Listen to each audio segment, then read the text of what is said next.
नमस्कार, प्रणाम। हम आप सबके भाई गुड्डू गुलशन। हम सबके बीच में ही हमारी वो जोड़ी बा, चुलबुली राज, गुड्डू गुलशन, मंटू गुलशन। ये गीत के हमारे छोट भाई मंटू गुलशन स्वयं लिखले बानी और मेन फोकस यहाँ के ही वोकल बाटे। हमने के सहयोग में बनी जा गुड्डू गुलशन और चुलबुली राज। म्यूजिक हमारे बा अच्छा लगे तो रुआ सब कमेंट बॉक्स में जरूर अपन राय दे, सुझाव दे। आई देखिए मंटू गुलशन का गोले बने खुद अपना मुंह से वहां गाते नहीं, ओकर बाद से रुआ सबके म्यूजिक पर भी सुनाई कि हरि हरि मोर सांबजिया कि ले आई मिले लाए बचिया। क्या बात है कि हरि हरि मोर सांबजिया ले आई मिले लाए बचिया। कि केडावाए गाना फारे निमन मोरा गचिया। कि खा खा के चिकन चिली भइल जाला देह बोरा।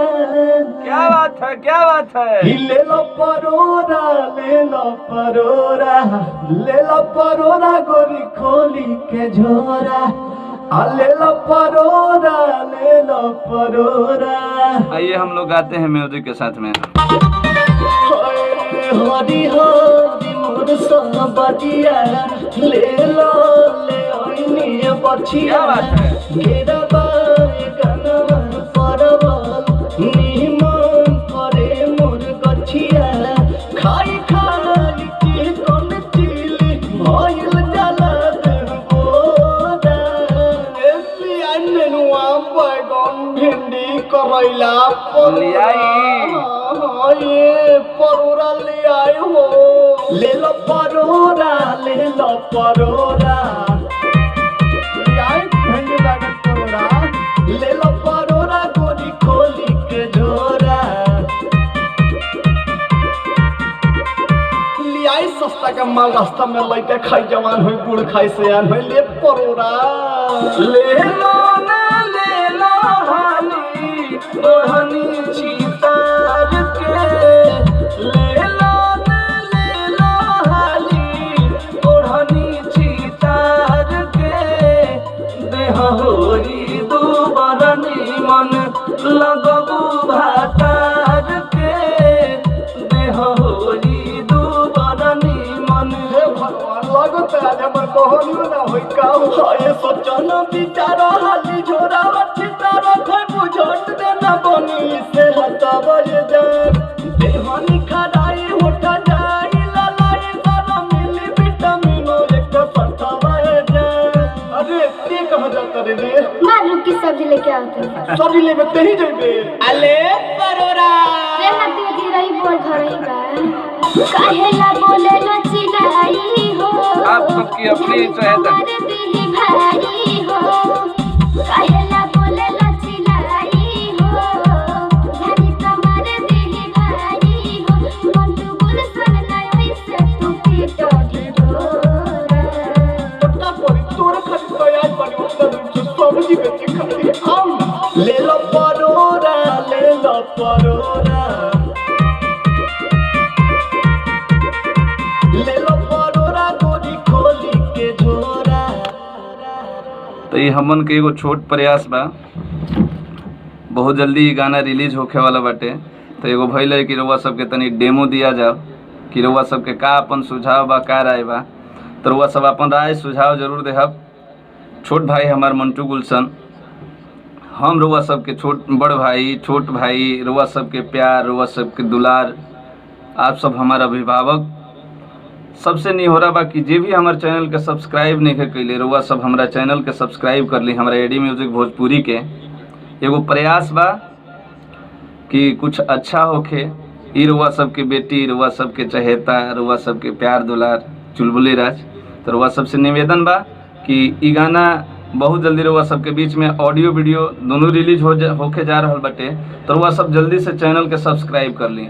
और हमारे एगो और गाना रिलीज होके जा रहल बा, मुर्गा के लेखा छिला जइब।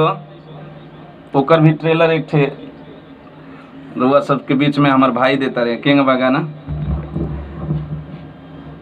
कि गली में रोजे बवाल करता रे, अब पिस्टल देखा के धमाल करता रा।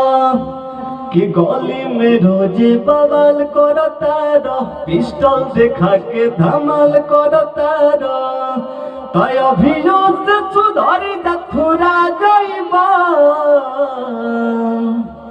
कि आजू जेल में जाई जोड़ा जाइबे, अकलहु बेल पे ओइबे रे ला जाइबे।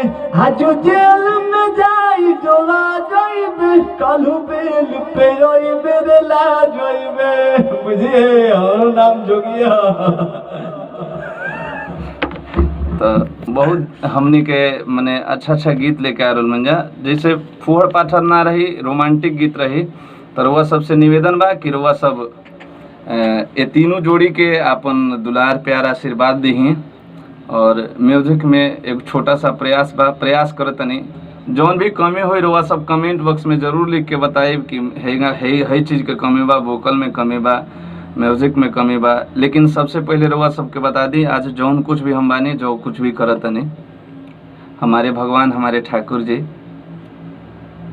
बड़े गुरुजी सूर्यकांत सिंह, छोटे गुरुजी चंदन सिंह पटना हॉटबीट, गुरुजी लोग का आशीर्वाद है कि आज हम जो कुछ भी कर रहे हैं। और मेरे एक भाई हैं बिट्टू सिंह, उनका भी बड़ा सहयोग है, प्यार है, दुलार है, मार्गदर्शन है, तो हम लोग म्यूज़िक कर रहे हैं।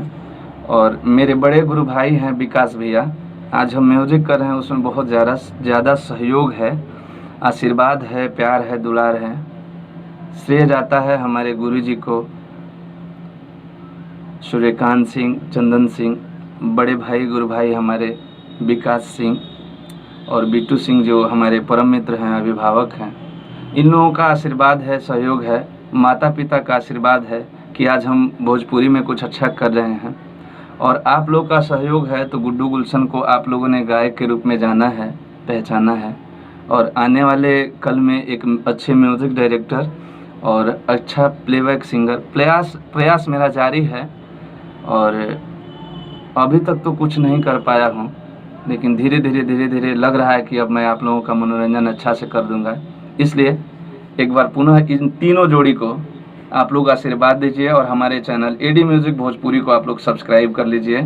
और ये तो लखेरानंद है मंटू गुलशन, थोड़ा सा इनकी शरारत पे भी आप लोग क्षमा प्रार्थी हैं।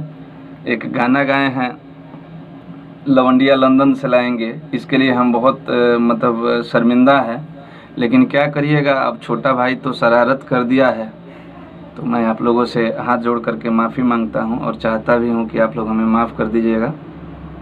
और हम भी इंसान हैं, गलती हो जाती है, और हमें न अपने सनातन धर्म का ना ही किसी धर्म को ठेस पहुंचाने का हमको कोई हक है। हाँ, गलती हुई है, हमको माफ़ करिएगा आप लोग।